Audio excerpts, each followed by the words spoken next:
and this is my channel. So today I want to talk to you about five reasons why I think that you should start to read or to reread kids books as an adult. Okay, let's get started. Okay, so number one is it can give you a lot of perspective on things that you might have already known about for a while, or just like a random fact that you have in your mind, but you forgot how you acquired that knowledge, right? And it doesn't have to be a kid's book, but I'm just saying, if you start to reread some of the old kids books that you had as a kid, you can gain new insights or things that you knew before, you know? Okay. Number two is it can give you recommendations and direction on the types of books that you might like to read to your kids down the line, or even just recommendations about on the books that you want your kids to read themselves. You know, for example, I'm starting to reread this series called A Series of Unfortunate Events by the one, the only, Lemony Snicket. And I loved this series as a kid. There's about 13 novels in this series. I'll read this one sentence to you. It said his face was very serious, as if he were very sorry to hear that.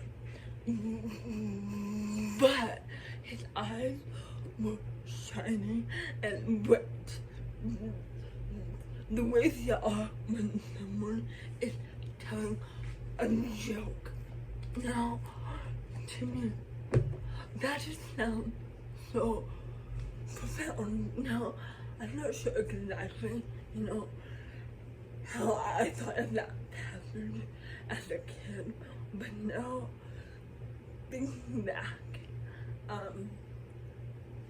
that makes so much sense to me, because I know exactly like that when someone has that type of look in their eyes, you know, like some people, their face is saying something totally different than their eyes, you know.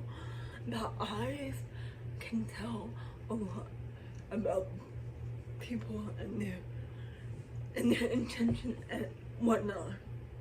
So I think that is so profound, you know, especially for kids who might not have that type of knowledge about people and their expression and all that. That's number two, you know. They can also help kids to learn about life lessons that they might not have acquired quite yet. But kids book can kind of start to introduce kids to life lessons like that at an early age, you know. Okay, number three, to keep up to date on what types of like ideas and the themes are popular in schools or or like at home, you know, and also just keep up to date on what kind of agendas are being like pushed, I guess, onto kids, you know, because a lot of times, any type of a book or a movie, you know, they tend to push a certain agenda, especially in this climate that we're in right now. It seems like everything has to be about a certain agenda or like an ideology about what to think, you know. So that can be something to